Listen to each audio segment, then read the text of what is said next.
Dear teachers, welcome to JSN English Learning. We are with Unit 3 of the revised PGTRB syllabus, and we are discussing William Wordsworth's Tintern Abbey. And we are with the last stanza. Am I right, teachers?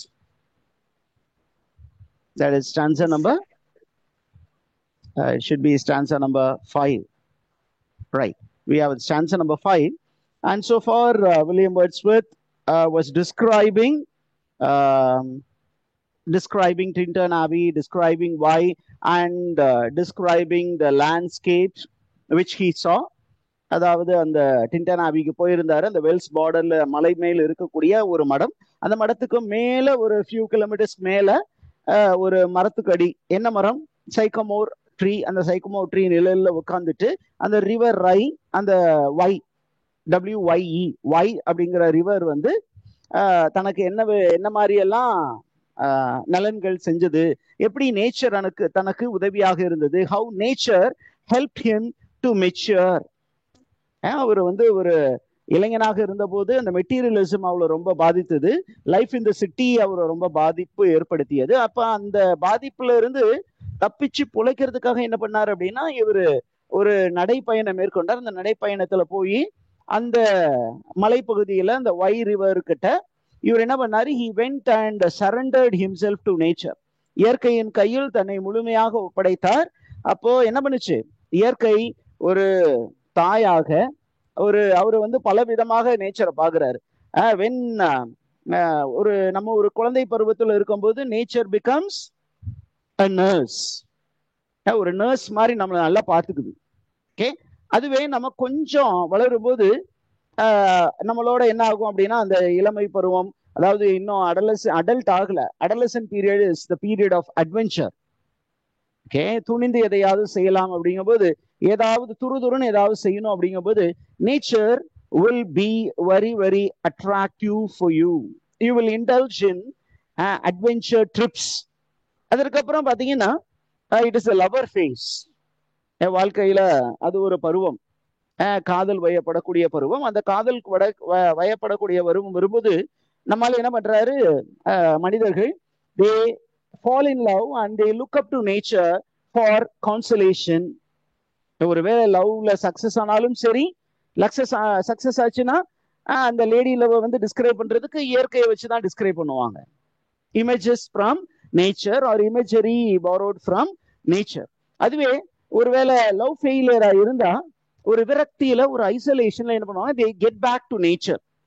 தனிமையை விரும்புவாங்க. அப்ப தனிமை அப்படிங்கும்போது ஒரு எழில் கொஞ்சம் இடங்களுக்கு போவாங்க. Sometime even that nature sometime pains them. So அந்த ஒரு அடலசன் ஃபேஸ்ல nature is seen as a lady love. அதுவே இன்னும் கொஞ்சம் மேல போச்சிங்கன்னா, இன்னும் கொஞ்சம் அடல்ட் ஸ்டேஜ்ல போகும்போது வாழ்க்கையின் தத்துவங்களை, வாழ்க்கையின் யதார்த்தங்களை சொல்லி கொடுக்கக்கூடிய ஒரு டீச்சராக இயற்கை மாறி விடுகிறது. அப்படின்னு வேரியஸ் ஃபேஸஸ் ஆஃப் ஹியூமன் லைஃப்ல நேச்சர் என்னெல்லாம் பண்ணுது அப்படின்னு தன்னுடைய சகோதரி கிட்ட சொன்னாரு. சகோதரி கிட்ட சொல்லிக்கிட்டு என்ன பண்ணாரு, நேச்சருடைய யூஸ்ஃபுல்னஸை பத்தி சொல்லிட்டு இந்த லாஸ்ட் ஸ்டான்ஸாவுக்கு வந்திருக்காரு. இப்ப இந்த லாஸ்ட் ஸ்டான்ஸ்ல என்ன சொல்றாரு பாருங்க. Look at the way he begins the poem. Nor persons if I were not thought thus. என்ன சொல்றான், அந்த தங்கச்சி வந்து அண்ணனை பார்த்து வியக்கிறாங்க. அண்ணா, நீங்க எந்த அளவுக்கு ஒரு பெரிய மெச்சூர்ட் பீயிங்கா மாறி இருக்கீங்க, ஒரு நல்ல மெச்சூர் திங்கரா மாறி இருக்கீங்க, ஒரு டீப்பா திங்க் பண்ணக்கூடிய ஒரு போயட்டா மாறி இருக்கீங்களே அப்படின்னு அவர் ஒரு பிரமிப்போடு டோரத்தி வேர்ட்ஸ்வர்த் பாக்குறாங்க. அப்ப சொல்றாங்க, நான் இப்படி ஒரு பெரிய கவிஞன் ஆனேன் அப்படின்னா இது எல்லாமே இந்த நேச்சரால தான். ஓகே, ஒருவேளை நான் இந்த இடத்திற்கு வராமல் போயிருந்தால், ஒருவேளை நான் ரிவர் வைய சந்திக்காமல் இருந்திருந்தால், நான் இந்த வெல்ஸ் பார்டர்ல ஒரு வாக்கிங் எக்ஸ்பெடிஷன் வராமல் இருந்திருந்தால், நான் என்ன இருந்திருப்பேன், ரொம்ப டல்லா க்ளூமியா இருந்திருப்பேன். ஆனா இன்னைக்கு நான் பார்க்கும்போது ஒரு மலர்ந்த முகத்தோடு, என்னுடைய உள்ளம் வந்து ஒரு மலர்ச்சியோடு, ஒரு கிளர்ச்சியோடு இருக்கு அப்படின்னா அதுக்கு காரணமே இந்த இடத்துக்கு நான் வந்ததுதான்மா தங்கச்சி அப்படின்னு அழகா சொல்றாரு. Look at the way he says, if I were not taught thus. I was taught by nature. இந்த இடத்துக்கு வந்தேன், இயற்கை எனக்கு வாழ்க்கை பாடத்தை சொல்லி கொடுத்தது. எப்படி நான் இருக்கணும், எப்படி இருக்கக்கூடாது, எப்படி யோசிக்கணும், எப்படி யோசிக்க கூடாதுன்னு எனக்கு சொல்லி கொடுத்துச்சு. ஒருவேளை நான் வராமல் இருந்திருந்தால் I would have been a useless fellow. I would have been a sufferer. அதான் சொல்றாரு பாருங்க, my genial spirits would have been decayed. Genial அப்படின்னா என்ன சார் அப்படின்னு நீங்க கேட்டீங்கன்னா அதை கேட்கலாம். Genial means a very friendly, cheerful or a warm natured man. இன்னைக்கு வேர்ட்ஸ்வர்த் வந்து ஒரு cheerful, and the cheerfulness face is the index of the mind. நீங்க உள்ள சந்தோஷமா இருந்தீங்கன்னா தான் முகம் வந்து ஒரு நல்ல புன்னகையோடு இருக்கும். அப்படியே நீங்க நடிச்சா கூட தெரிஞ்சு போயிடும், கொஞ்ச நேரத்துக்கு மேல அந்த புன்னகையை வச்சிருக்க முடியாது. அப்ப இவரு சொல்றாரு, நான் உள்ளே எப்படி இருக்கேன், ரொம்ப வார்மா இருக்கேன், உள்ள வந்து ரொம்ப சியர்ஃபுல்லா இருக்கேன், உள்ள ரொம்ப ஃப்ரெண்ட்லியா இருக்கேன். அந்த உள்ள நான் ஃப்ரெண்ட்லியா இருக்கிறதுக்கு எனக்கு உதவியாக இருந்தது இந்த இயற்கை. இந்த இயற்கை தான் எனக்கு எப்பொழுதுமே சந்தோஷமா இரு அப்படின்னு கத்து கொடுத்துச்சு. அது தெரியாம நான் முழிச்சுக்கிட்டு இருந்தேன். அந்த முடிச்சுக்கிட்டு இருந்ததுனால என்ன பண்ணேன், அந்த இடம் வந்து எனக்கு நரகமாக தெரிந்தது. சிட்டி லைஃப் வந்து நரகமாக தெரிந்தது. அதனால நான் இயற்கைக்கு ஓடி வந்தேன். இயற்கை கிட்ட நான் கேட்டேன், உன்ன மாதிரி எப்படி நான் அடி மேல அடி வாங்கினாலும் சந்தோஷமா இருக்கிறதுன்னு சொல்லி கொடுனேன். அது எனக்கு சொல்லி கொடுத்தது. ஒருவேளை நான் இங்க வராம இருந்திருந்தா இந்த ஹாப்பினஸ் என்கிட்ட இருந்திருக்குமா அப்படின்னு எனக்கு தெரியல தங்கச்சி அப்படின்னு தன்னுடைய சகோதரி கிட்ட, தன்னுடைய தங்கச்சி கிட்ட ரொம்ப யதார்த்தமா சொல்றாரு. இந்த இடக்கம் வந்ததுனால நான் இவ்வளவு நல்ல சந்தோஷமா இருக்கிறேன். இப்ப நான் உனக்கு என்ன சொல்ல விரும்புறேன் அப்படின்னு சொன்னீங்கன்னா, you also learn from nature, you become the nature's disciple. இயற்கைக்கு நீ என்னவாயிட்டு ஒரு சீடனாக மாறிவிடு. நான் இயற்கையை வழிபடக்கூடியவன், இயற்கையை தெய்வமாக பார்க்கக்கூடியவன், இயற்கையை வந்து ஒரு நண்பனாக பார்க்கக்கூடியவன், இயற்கைய தாயாக பார்க்கக்கூடியவன், இயற்கைய காதலியாக பார்க்கக்கூடியவன். இந்த மாதிரி விஷயம்லாம் நான் கத்துக்கிட்டேன், நீயும் அதெல்லாம் கத்துக்கோ அப்படின்னு சொல்லிட்டு தன்னுடைய சகோதரி கிட்ட ஒரு அட்வைஸ் சொல்றாரு. இங்க பாருங்க, அழகா சொல்றாரு, for thou art with me. அப்ப சிஸ்டரை பார்த்து சொல்றாரு. இதுதான் டிராமாட்டிக் மோனோலாக் உடைய எலமெண்ட். ரொம்ப டிராமாட்டிசைஸ் சொல்றாரு, டிராமாட்டிக்கா சொல்றாரு. அப்படியே ஒரு நாடக பாணியில சொல்றாரு, அம்மா தங்கச்சி இப்ப நீ என்னோடு இங்க இருக்க. எங்க இருக்க?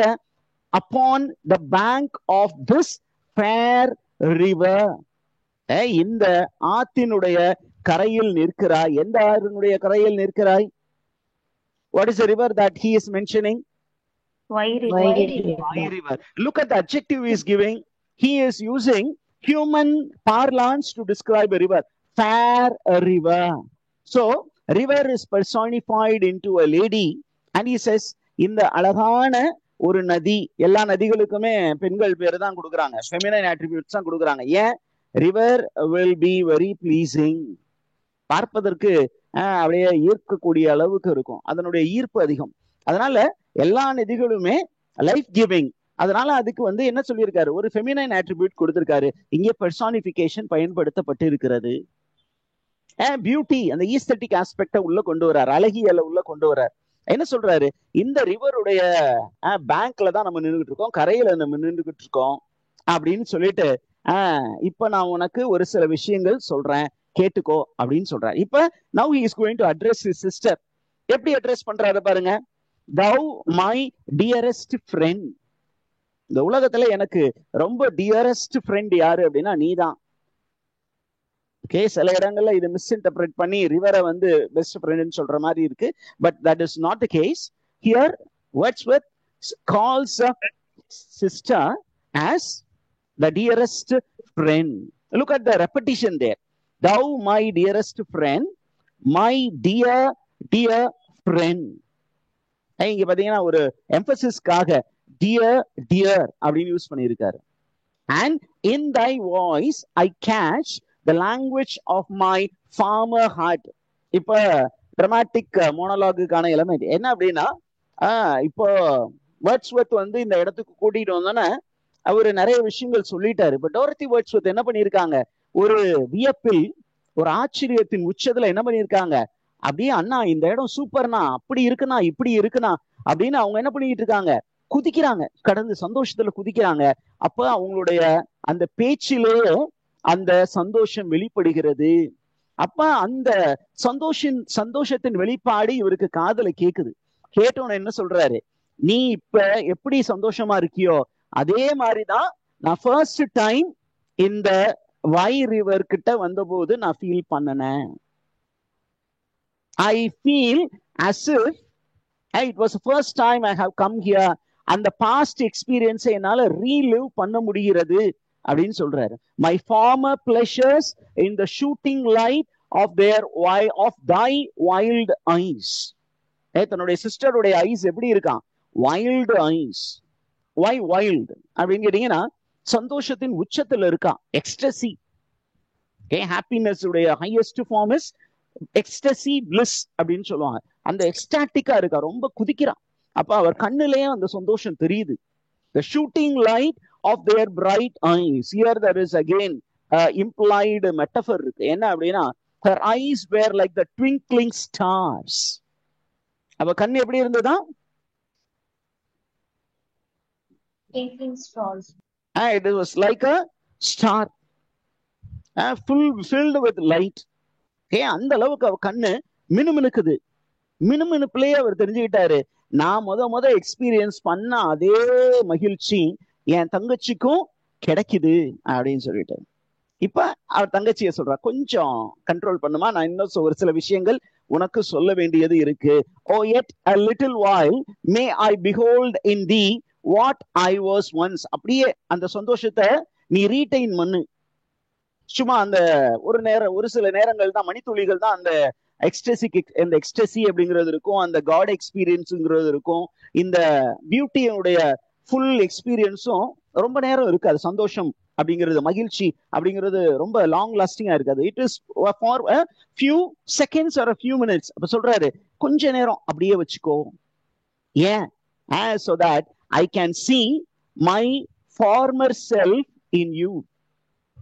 கடந்த காலத்துல நான் முதல் முறையாக இந்த இடத்துக்கு வந்தபோது நான் அனுபவித்த அதே மகிழ்ச்சி, அதே கிளர்ச்சி இப்ப என்னால அனுபவிக்க முடியாது. பட் நீ அனுபவிக்கிறீல, அதை பார்த்து நான் என்ன பண்றேன், அந்த எக்ஸ்பீரியன்ஸை ரீலிவ் பண்ண முயற்சி பண்றேன் அப்படின்னு சொல்லிட்டு தன்னுடைய தங்கச்சி கிட்ட ஒரு வேண்டுதல் வைக்கிறார். அடுத்தது பாருங்க, he is going to make a prayer for his sister.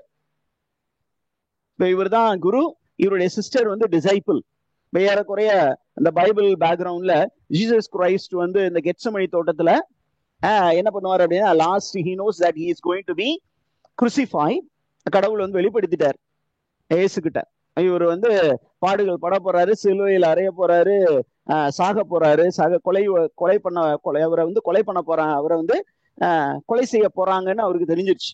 அப்ப அவரு பைபிள்ல படிச்சீங்கன்னா ஒரு வேண்டுதல் வைப்பாரு. என்ன அப்படின்னா, இதோ இங்க இருக்காங்க என்னுடைய டிசைபிள்ஸ், இவங்க மேல அபரிமிதமாக உங்களுடைய உடனிருப்பை கொடுங்க.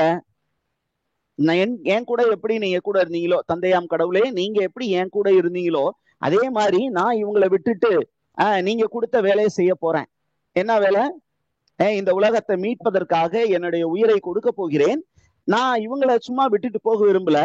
இவங்களுக்கு நான் இல்லட்டுன்னா என்னுடைய இடத்துல இருந்து இவங்களை வழி நடத்துவதற்கு உங்களுடைய ஆவியை அனுப்புங்க அப்படின்னு ஒரு பிரேயர். அதே மாதிரி இங்க பாத்தீங்கன்னா, William Wordsworth as a leader, as a guru, he is praying for the well-being of his sister. யார் அனுப்பணும்? அங்க பைபிள்ல Jesus Christ is praying for the Holy Spirit. தூய ஆவி இவர்கள் மீது இறங்கி வரட்டும், அவர்களது உடனிருப்பு இங்கே இருக்கட்டும், இவர்கள் மீது இருக்கட்டும்னு பிரேயர் பண்ணுவாரு. இங்க பாத்தீங்கன்னா, Wordsworth as a guru, he is praying that nature befriends his sister. இயற்கையிட்ட பிரேயர் பண்றாரு. நீ எப்போதும் என் தங்கச்சியை கைவிட்டுறாத அப்படின்னு கடவுள்கிட்ட ப்ரே பண்ற மாதிரி இவர் வந்து இயற்கை கிட்ட பிரேயர் பண்றாரு. பிரேயர் பண்ணிட்டு இவருடைய சிஸ்டர் கிட்ட சொல்ல போற விஷயங்கள் பாருங்க. ரொம்ப முக்கியமான ஒரு பாடம் உனக்கு சொல்ல போறேன். என்ன அப்படின்னு கேட்டீங்கன்னா, nature never did betray the heart that loved her. இதுதான் ஸ்டேட்மெண்ட், முக்கியமான ஸ்டேட்மெண்ட் இந்த போயத்துல. இதுதான் key thesis statement. Important statement. என்ன ஸ்டேட்மெண்ட்? உண்மையாக உன்னுடைய முழு உள்ளத்தோடு உள்ளது, முழு ஆன்மாவோடு, உன்னுடைய முழு இதயத்தோடு நீ என்னை அன்பு செய்வாயானால் நான் எப்போதும் உன் கூட இருப்பேன். கடவுள் பைபிள்ல சொல்லியிருக்காரு. If you love me with all your heart, with all your mind and with all your soul, உன்னுடைய முழு இதயத்தோடு, முழு மனதோடு, முழு ஆன்மாவோடு நீ என்னை அன்பு செய்தால் நான் உன்னோடு இருப்பேன். அதே மாதிரி இங்க என்ன சொல்ற பாருங்க, நீ இயற்கையை முழு மனதோடு உண்மையாக நேசித்தால், அன்பு செய்தால், அந்த காதலி உன்னை கைவிடவே மாட்டாள்.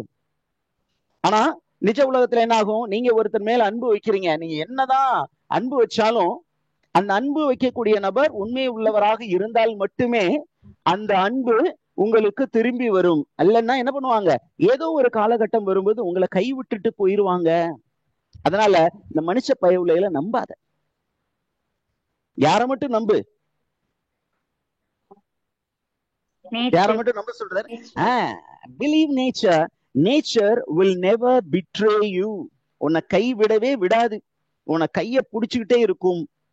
ஓகே, அப்படி உண்மையாலுமே நீ அன்பு செய்தால் என்ன நடக்கும் அப்படின்னு கேட்டீங்கன்னா, it will always keep you happy in tough times. வாழ்க்கையில கஷ்டகாலம் வரும்போது யாரு உன் கை கூட இல்லைனாலும் சரி, இந்த மனிதர்கள் உன் கூட இல்லைனாலும் சரி, இந்த உலகத்துல இருக்கிற எந்த விஷயம் உன் கூட இல்லைனாலும் இயற்கை இருக்கும். இயற்கை என்ன பண்ணும் அப்படின்னு அப்படியே வரிசையா சொல்றாரு பாருங்க. Number 1, it will be a consistent lover. கன்சிஸ்டன்ட்னா கூட எப்பொழுதுமே உடன் இருக்கக்கூடிய ஒரு காதலனாகவோ காதலியாகவோ ஒரு அன்பு செய்பவராக கூடயே இருக்கும். உங்களுடைய கம்பேனியனா எது இருக்கும்? நேச்சர் இருக்கும். உன்னை கை விட்டுட்டு போகாது. Number 2, it will lead you, it will give you joy after joy. உனக்கு மகிழ்ச்சியை மட்டுமே கொடுக்கும். மகிழ்ச்சி அப்படின்னா ஒரு இன்ஸ்டால்மெண்ட் மட்டும் தானே அப்படின்னா இல்ல. ஒண்ணு முடிஞ்சிச்சுன்னா இன்னொன்னு முடிஞ்சிச்சுன்னா இன்னொன்னு அப்படின்னு தொடர்ச்சியா என்ன கொடுக்கும்? மகிழ்ச்சியை கொடுக்கும், சந்தோஷத்தை கொடுக்கும். நம்பர் 3 என்ன பண்ணும்? உங்களுடைய மைண்டுக்கு தேவையான இன்ஃபர்மேஷனை எது கொடுக்கும்? இயற்கை கொடுக்கும். பை வே ஆஃப் இன்ஸ்டிங்க்ட், உள் உணர்வு. எப்படி நேச்சர் நமக்கு மைண்டை இன்ஃபார்ம் பண்ணும் அப்படின்னு கேட்டீங்கன்னா, நம்முடைய சிந்தனை தெளிவு கொடுக்கும். எப்படி சிந்தனை தெளிவு கொடுக்கும் அப்படின்னா, அது உள்ளுணர்வு அப்படின்னு ஒரு விஷயம் இருக்கு. ரெண்டாவது, புலன்காட்சி வழியாக. புலன்காட்சி அப்படின்னா through the senses you will gain lot of new insights. அடுத்தது, உங்களுடைய மைண்ட் கொஞ்சம் டர்புலண்டா இருக்குன்னு வச்சுக்கோங்களேன், கொஞ்சம் ட்ரபிள்டா இருந்ததுன்னா அந்த ட்ரபிள்டு மைண்டை என்ன பண்ணணும்? அமைதிப்படுத்துவதற்காக என்ன பண்ணும் அப்படின்னா, nature will try to impress us with quietness and beauty. மைண்ட்ல நிம்மதியே இல்லை சார் அப்படின்னா, ஒரு அழகான ஒரு குழந்தை வடிவத்துல நம்ம முன்னாடி ஒரு குழந்தை ஓடிட்டு இருக்கோம். அந்த குழந்தைய பார்த்தோன்னே நமக்கு மைண்ட்ல ஒரு மென்டல் பீஸ். அந்த குழந்தையுடைய அழகை பார்க்கிறோம். ஒரு பூவுடைய அழகை பார்த்தோன்னே நம்ம மைண்டுக்கு என்ன பண்ணும்? ஒரு அமைதி. ஓகே, அப்ப அப்படி அந்த ஒரு கிஃப்ட் கிடைக்கும். அடுத்தது என்ன பண்ணும்? நம்ம சில நேரங்கள்ல ஒரு அழகான விஷயம் பார்த்தோன்னே அவர் mind is filled with lofty thoughts. ஒரு பெரிய ஒரு தாட் கிடைக்கும். அந்த thought is a kind of inspiration, ஒரு தூண்டுதல், ஒரு ஸ்டிமுலை. அந்த ஸ்டிமுலைனால நம்ம என்ன பண்ணுவோம்? ஒரு பெரிய இலக்கியம் படைக்கலாம், அல்லது ஒரு பெரிய கருத்தியலை உருவாக்கலாம். இந்த அளவுக்குலாம் என்ன பண்ணும்? இயற்கை நமக்கு உதவி செய்யும். அதனால இயற்கைய விட்டுறாதமா தங்கச்சி, இருக்க பிடிச்சுக்கோ. என் கண்ணையே உன் கையில ஒப்படைக்கிறேன். அந்த என்னுடைய இந்த ஒரு நண்பனுடைய கண்ணுல ஆனந்த கண்ணீரை மட்டும்தான் பார்க்கணும். மற்ற மனிதர்கள் போல என்ன பண்ணாத, நேச்சரை வாட்டி வதைக்காத, நேச்சரை அன்பு செய்ய கத்துக்கோமா அப்படின்னு சொல்லி தங்கச்சிட்ட சொல்ற. Are you there, teachers? அப்படியே பேக்ரவுண்ட்ல இன்னொரு விஷயமும் நீங்க அப்படியே இன்ஃபர் பண்ணலாம். என்ன அப்படின்னா, சந்தோஷமா அந்த டோரதி வேர்ட்ஸ்வர்த் சந்தோஷமாக இருந்தாலும் கூட, as a female she must be bit worried about the about time. Okay, அவங்க வந்திருந்தாங்க. அவங்க வந்தபோது ஏறக்குறைய நல்லா நடந்து வந்திருப்பாங்க. இப்ப ரொம்ப மாலை பொழுதாக நேரமாகுது, இரவாகுது. நம்ம வந்து இத்தனை நாள் தான் இந்த டிராவல்னு இருக்கு, இப்ப நம்ம கிளம்பலாமே அப்படின்னு அவங்க சொல்றது மாதிரி நம்ம இன்ஃபர் பண்ணிக்கணும். ஏன் அப்படின்னு கேட்டீங்கன்னா, அந்த இடத்துல அவர் அந்த லைன் போடுறாரு, O cheerful faith that all which we behold is full of blessings. என்ன சொல்றாரு? இயற்கை சுத்தி பாருமா, எல்லாமே உனக்கு ஆசீர்வாதம் தான். இயற்கையில எல்லா பக்கமே ஆசீர்வாதம். நீ கோயிலுக்கு போனீங்கன்னா என்ன பண்ணும்? ஒரு நேரத்துலதான் ஆசீர்வாதம் உனக்கு கிடைக்கும், கர்ப்ப கிரகத்துல. ஆனா இயற்கை அப்படிங்கிறது ஃபுல்லாமே கடவுளுடைய கர்ப்ப கிரகம். எல்லா பக்கத்துலயுமே என்ன கிடக்குது? டிவைன் ஸ்பார்க் இருக்குது. நீ போய் அதை வாங்கிக்கோ அப்படின்னு சொல்லிட்டு என்ன சொல்றாரு? ஒருவேளை அந்த அம்மா சொல்லியிருக்கலாம், அம்மா அண்ணே நைட் ஆயிடுச்சுண்ணே, கொஞ்சம் அப்படியே கிளம்புவோமா, ரொம்ப குளிரா இருக்குது அப்படின்னு அவங்க சொல்லி இருக்கலாம். அப்ப இவரு பாத்தீங்கன்னா அந்த டிராமாட்டிக் எலிமெண்ட் கொண்டு வர்றாரு. Therefore let the moon shine on thee in thy solitary walk. Night ஆயிடுச்சு அப்படின்னு கவலைப்படாத. I make a prayer for you. I have a wish for you. என்ன? Let moon shine on thee. நிலவு தனது வெளிச்சத்தை உன் மீது வீசுவதாக. Nature is seen as a divine being. Moon is seen as a divine being, and he wishes moon to bless his sister. Why moon? ஏன் sir Moon பதிலா வேற ஏதாவது சொல்லியிருக்கலாமே? Who is moon god? நாம படிச்சிருக்கோமே. Cynthia. What is Cynthia known for? Moon god. What is Cynthia known for? Cynthia is known to be god of fertility. God of fertility. Okay. ரொமான்ஸுக்கான ஒரு God. அந்த ரொமான்ஸுக்காக எல்லாத்தையுமே ஒரு அட்மாஸ்பியரை create பண்ற ஒரு God. ஒரு புதிய உயிர் வருவதற்கு அந்த டைம் வந்து ரொம்ப உகந்தமான டைம், இரவு நேரம், அதுவும் நிலா வெளிச்சம் அப்படிங்கிறது. இப்ப இவர் வந்து ஒரு பயாலஜிக்கல் ஃபெர்டிலிட்டியை பத்தி பேசல. He wants nature to inspire his sister to write good literature. Did you understand, teachers? என்ன மாதிரி ஒரு பிரேயர் ஒரு நேச்சர் கிட்ட வைக்கிறாருன்னு? என்னை எப்படி ஒரு கவிஞனை ஆக்குனீங்களோ, என்னை எப்படி ஒரு எழுத்தாளனாக மாற்றினீர்களோ, என்னை எப்படி ஒரு சிந்தனையாளராக மாற்றினீர்களோ, அதே போல அது ஒரு விஷ், ஒரு பிரேயர், என்னுடைய சகோதரியையும் ஒரு நல்ல எழுத்தாளராக, ஒரு சிந்தனையாளராக, ஒரு தூண்டப்பட்டு எழுதக்கூடிய ஒரு கவிஞனாக. சில பேர்லாம் இன்டெலெக்சுவலா எழுதுவாங்க கவிதை, ஆனா இயற்கையால் தூண்டப்பட்டு கவிதை எழுதுபவர்கள் தான் ஜீனியஸ். அப்ப நீ இவளுக்கு அந்த மாதிரி ஒரு ஹெல்ப் பண்ணுங்க அப்படின்னு சொல்றாரு. So he is addressing a prayer to the moon. Next one, okay, let the misty mountain winds be free to blow against thee. Okay, அந்த மழை காற்று, மழை காற்று வந்து யார் மேல படணுமா? யார் மேல படணும்னு பிரேயர் பண்றாரு? சிஸ்டர். அப்ப அந்த டோரத்தி வேர்ட்ஸ்வொர்த் மேல பட்ட உடனே என்னவாகும்? அந்த மலை காற்று அவளுக்கு ஒரு அதீத ஒரு உணர்வு, ஒரு கவிதை ஏற்றக்கூடிய ஒரு உணர்வு ஏற்படும் போது பிற்காலத்துல இந்த ஒரு அனுபவம் வில் இனிஷியலி வந்து ரொமான்டிக் எக்ஸ்பீரியன்ஸா இருக்கும். முதல் தொடுதல், முதல் காதல் அப்படிங்கிறது அந்த நேரத்துல ஒரு ரொமான்டிக் எக்ஸ்பீரியன்ஸ். ஆனா பல வருடம் கழித்து அந்த காதல் மெச்சூர் ஆனாலும் சரி, மெச்சூர் ஆகலைனாலும் சரி, it will become a source of great literary work. முதல் காதல் அந்த நேரத்துல காதல்ல இருக்கும்போது எதுவும் எழுதவும் தோணாது. ஒருவேளை அந்த காதல் மெச்சூர் ஆகி ஒரு லைஃப் கம்பேனியன் ஆனாலும் சரி, அல்லது அது ஃபெயிலியர் ஆகிட்டு வேற லைஃப்ல நீங்க செட்டில் ஆனீங்கனாலும், ஒருவேளை நீங்க இத நல்ல உள்வாங்கி இருந்தீங்க, அந்த முழுவதுமாக உள்வாங்கி இருந்தீர்கள் என்றால் அது என்னவாகும்? பெரிய கவிதையாக, ஒரு பெரிய கட்டுரையாக, ஒரு நாவலாக உருவாகும். அப்ப அந்த மாதிரி ஆகணும். இவளுடைய இந்த அனுபவம், இயற்கையோடு இருக்கக்கூடிய அனுபவம் வந்து பிற்காலத்துல ஒரு பெரிய லிட்ரேச்சருக்கான ஒரு அனுபவமாக மாறணும்னு ஒரு பிரேயர் வைக்கிறாரு. Okay, into a sober pleasure when thy mind shall be a mansion for all lovely forms, thy memory be as a dwelling place. இவர்தான் அவருடைய பிரேயர். என்ன சொல்றாரு அப்படின்னா, இப்ப உனக்கு கிடைக்கக்கூடிய இந்த பிளஷர், இந்த ஒரு கிளர்ச்சி, ஒரு அனுபவமானது என்னவாகும்? இனிஷியலா ரொமான்டிக்கான ஒரு அனுபவம். அந்த ரொமான்டிக்கான அனுபவம் பிற்காலத்துல உன் மைண்டுக்குள்ளார போகணும்.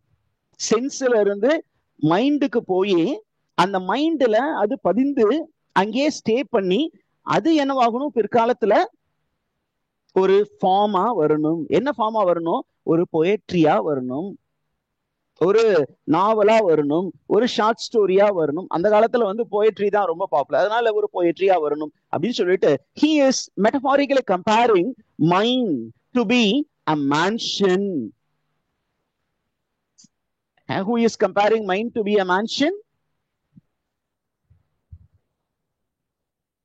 A mansion of what? அப்படின்னா, mind is a mansion of lovely forms. அந்த லவ்லி ஃபார்ம்ஸ் எல்லாம் அப்படியே கண் வழியா போய் அப்படியே புலன்காட்சி வழியாக உள்ள போய் அந்த மைண்ட்ல வேற வேற இடங்கள்ல, mansion is a very big building with many living rooms. அந்த ரூம்ஸ்ல போய் என்ன பண்ணுச்சு? டேரா போட்டு பின்னாடி அது ஒரு தாட்டா மாதிரி அந்த தாட் வந்து என்னவாகும்? கவிதையா வெளியில வரணும், இதுதான் எனக்கு வேணும் அப்படிங்கிறார். Now look at the word sober pleasure. Sober அப்படின்னா that which intoxicates you, ஒரு போதை. இயற்கை வந்து இயற்கை கொடுக்கக்கூடிய அந்த கிளர்ச்சி என்பது ஒரு போதை. அந்த போதை வந்து இனிஷியலா போதையா இருக்கிறது பிற்காலத்துல மெச்சூர் ஆகி ஒரு நல்ல கவிதையா வரணும், இவ ஒரு நல்ல கவிதை, ஒரு கவிதை ஏற்றுபவராக மாற வேண்டும் என்பது வில்லியம் வேர்ட்ஸ்வர்த்தினுடைய பிரேயர். Okay, are you there, teachers? Did you understand that?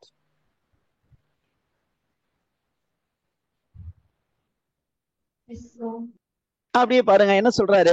இது மட்டும் இல்ல, இந்த அனுபவம் பிற்காலத்துல உனக்கு எப்படி உதவி ஆகும், எப்படி உனக்கு உதவும் அப்படிங்கும்போது ரொம்ப அழகா சொல்றாரு. when you become troubled. இன்னைக்கு இங்க வந்திருக்க, இதற்கு அப்புறம் திருப்பியும் நம்ம ஊருக்கு போயிருவோம், சிட்டிக்கு போயிருவோம். அந்த சிட்டியில when you face with many failures, when you face with many betrayal, உன்னை நிறைய பேர் கைவிட்டு முதுகுல குத்தும் பொழுது, உனக்கு நிறைய தோல்விகள் ஏற்படும் பொழுது என்னவாகும்?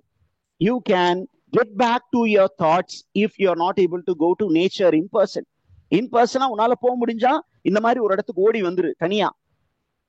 ஏன் அப்படின்னா ஹியூமன் பீயிங்ஸ்ட கவுன்சில் கேட்டீங்கன்னா உன்னை வீணா போனவங்க என்ன பண்ணுவாங்க? சரியான வழியில் வழி நடத்தாமல் போகலாம், தவறாக கூட வழி நடத்தலாம். ஆனா இயற்கை கிட்ட வந்தீங்கன்னா உனக்கு ஒரு நல்ல ஆலோசகராக இயற்கை இருக்கும். இப்ப என்ன சொல்றாரு? இப்ப நான் இருக்கேன், ஒருவேளை நான் உயிரோட இல்லாத காலத்தில், ஒருவேளை நான் செத்துட்டா, நீ என்கிட்ட இப்ப கவுன்சிலுக்கு வந்ததுனாலதான் உனக்கு இங்க கூட்டிட்டு வந்திருக்கிறேன்.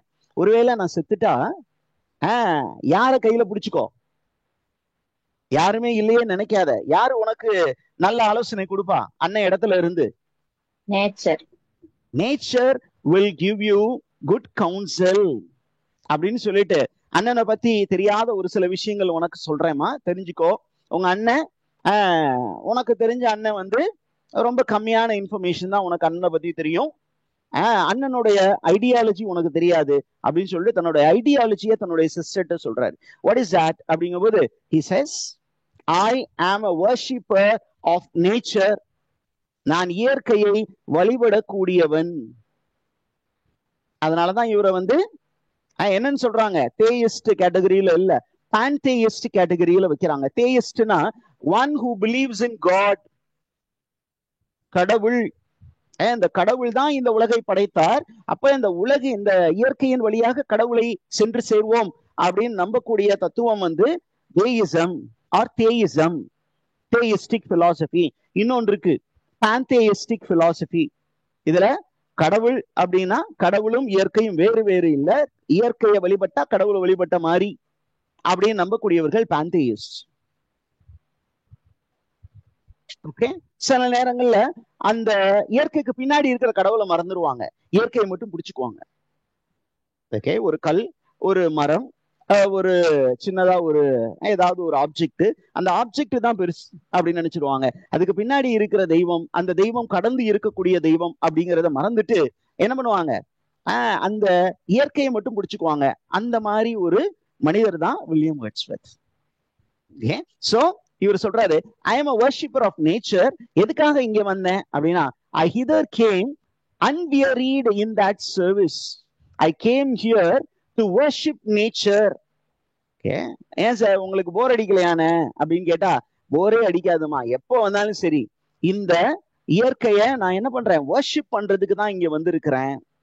I came here with a warmer love. எப்படி வந்திருக்காரா, லவ்வோட வந்திருக்கேன், அதீத அன்போடு வந்திருக்கிறேன். With warmer love I have come, with a deeper zeal. What do you mean by zeal? Is it EAL? zealனா என்ன சொல்றான், எனர்ஜி. zealனா எனர்ஜி, enthusiasm. அப்ப I have come here with high energy, high octane எனர்ஜியோட வந்திருக்கிறேன். ரொம்ப ஒரு mountain dear மாதிரி துள்ளி குதிச்சு இயற்கை கிட்ட வந்திருக்கேன். கடவுள்கிட்ட போகும்போது அப்படிதான் போகணும். ஏதோ சரி போவோம் அப்படின்னு போக கூடாது. நல்ல எனர்ஜெட்டிக்கா போயிட்டு குதிக்கணும், டான்ஸ் ஆடணும், ஏய் சூப்பர் ஐயா சூப்பர்யா அப்படின்னு சொல்லணும். அப்படிங்கிற மாதிரி ஒரு மைண்ட் செட்ல வர்றாரு. நான் துள்ளி குதிச்சு எப்படி வந்திருக்கேன், ஒரு டியர் மாதிரி, இந்த மவுண்டைன் டியர் மாதிரி இங்க ஓடி வந்திருக்கிறேன். with enthusiasm and with love. Not a romantic love. I have come here with a holier love because I am matured individual. Are you there, teachers? Did you understand that?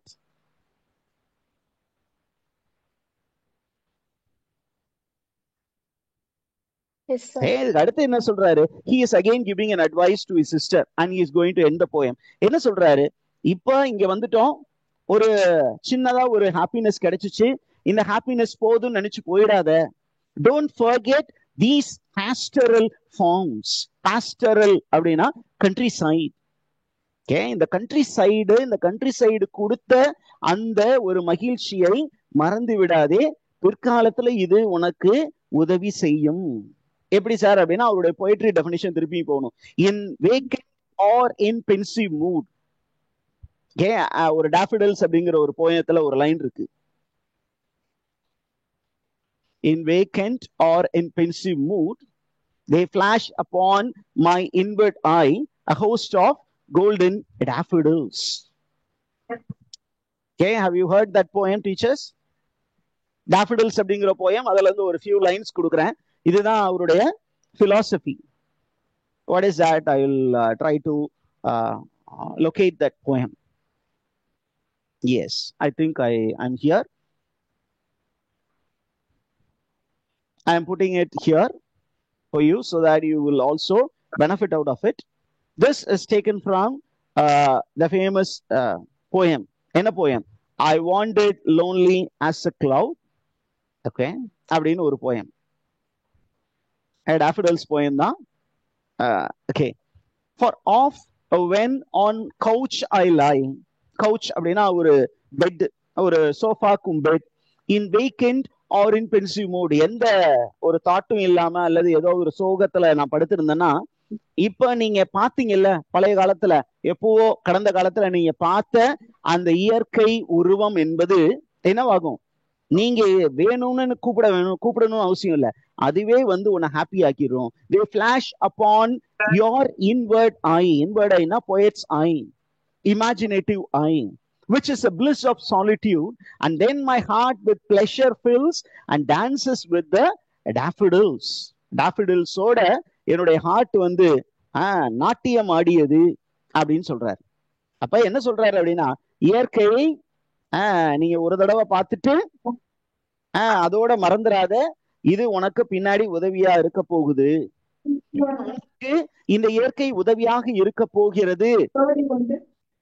Teachers, இந்த இயற்கை உனக்கு உதவி செய்ய போகிறது என்பதனால் இந்த இயற்கை எனக்கு இன்னும் ரொம்ப க்ளோஸ் ஆகுது அப்படிங்கிறார்.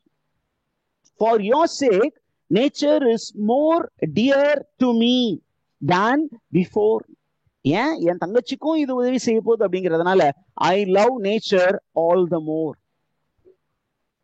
And that's the end of the poem. Do you have any queries, teachers?